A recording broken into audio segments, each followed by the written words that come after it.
Assalamualaikum warahmatullahi wabarakatuh.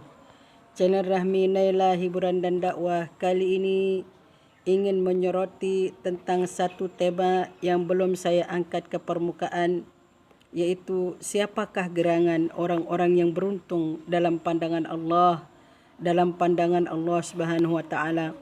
Karena di dunia ini kelihatan banyak sekali orang-orang yang beruntung dengan harta yang banyak, dengan jabatan yang tinggi, dengan keturunan yang mapan, tapi belum tentu dalam pandangan Allah dia adalah orang yang beruntung.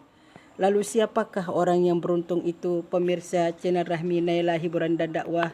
Pertama adalah orang yang beriman kepada Allah dan bertakwa kepada Allah. Beriman dan bertakwa.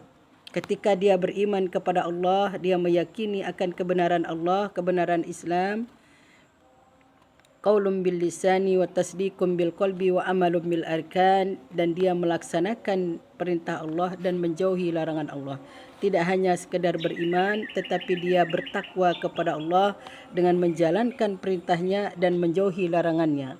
Maka orang ini adalah orang yang sangat beruntung dalam pandangan Allah Subhanahu wa taala. Kemudian yang kedua adalah orang yang diberi umur yang panjang, kemudian dia isi dengan ibadah kepada Allah. Karena tidak semua orang yang memiliki umur panjang itu berkah. Dia diberikan kesehatan tetapi tidak memiliki keafiatan. Artinya dia sehat tetapi tidak mengisinya dengan ibadah kepada Allah. Apalagi diberikan umur panjang tetapi dia sia-siakan hidupnya untuk bermaksiat kepada Allah, maka ini bukan orang yang beruntung. Orang beruntung yang kedua adalah diberikan umur yang panjang, kemudian dia isi untuk beribadah kepada Allah. Dia isi umurnya yang panjang itu untuk hal-hal yang baik, maka sungguh inilah orang yang sangat beruntung dalam pandangan Allah Subhanahu wa taala. Kemudian yang ketiga adalah orang yang banyak bersyukur di dalam kekurangan, kekurangan yang dimiliki, kemiskinan yang dia miliki, dia sadar bahwa itu adalah ujian Allah. Dia sadar bahwa harta yang sedikit itu juga adalah pemberian dan nikmat Allah, kemudian dia mensyukurinya, maka orang ini adalah orang yang diberikan keberuntungan, orang yang beruntung dalam pandangan Allah. Dia tidak mengeluh, dia tidak putus asa dengan kekurangannya, kemudian dia tidak merasa Allah tidak mencintainya, tetapi di balik kekurangannya dia tetap bersyukur dengan apa yang telah Allah anugerahkan kepadanya. Maka orang ini walaupun di balik kekurangan, walaupun di balik keterbatasan harta dan sebagainya, dia tetap beruntung di hadapan Allah Subhanahu wa taala. Kemudian yang keempat adalah orang yang selalu bertawakal dan bersabar dengan segala apa yang diberikan dan diujikan oleh Allah kepadanya. Dalam ujian yang bertubi-tubi, ujian yang datang mendera kepadanya, dia selalu bertawakal kepada Allah. Maka beruntunglah dia. Karena keputusasaan yang dimiliki oleh hamba ketika dia diuji oleh Allah, maka sesatlah dia. Maka dia menyerumuskan dirinya kepada hal-hal yang tidak baik. Tapi ketika dia sadar bahawa ujian itu adalah menguji imannya di hadapan Allah, kemudian dia bertawakal dan bersabar, maka sungguh dia beruntung. Karena di balik ujian itu Allah telah mempersiapkan dirinya solusi yang terbaik, bahkan balasan yang lebih baik yang tidak pernah dia sangka-sangka sebelumnya.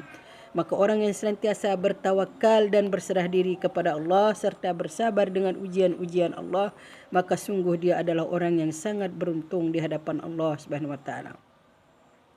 Kemudian yang kelima adalah orang yang berjihad di jalan Allah.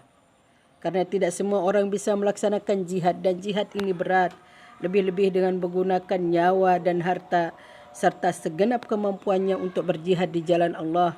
Bahkan nyawa dia telah relakan untuk agama Allah, darah dia tumpahkan untuk menyelamatkan agama Allah, dia tegakkan pedangnya untuk meninggikan agama Allah sampai dia syahid. Maka orang ini adalah orang yang sangat beruntung dalam pandangan Allah.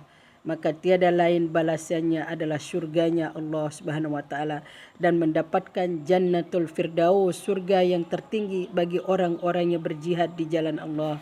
Amin ya rabbal alamin. Semoga kita termasuk orang-orang yang menegakkan agama Allah, kalau bukan dengan darah, kalau bukan dengan pedang, dengan kemampuan dan skill yang kita miliki, dengan berdakwah dan berjihad di media sosial secara online, ini juga termasuk jihad di jalan Allah.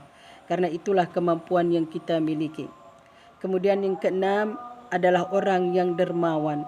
Orang yang menafkahkan hartanya di jalan Allah tentunya tanpa memandang pilih kasih, terutama dia gunakan hartanya di jalan Allah untuk kepentingan agama Allah, fakir miskin, duafa, anak yatim, maka sungguh inilah orang-orang yang diperoleh kekayaan dan beruntung di hadapan Allah. Demikianlah pemirsa channel Rahmi Naila dan hiburan dan dakwah, orang-orang yang sangat beruntung di hadapan Allah Subhanahu wa taala. Semoga kita termasuk salah satu di dalamnya. Channel Rahmi Naila hiburan dan dakwah. Wassalamualaikum warahmatullahi wabarakatuh.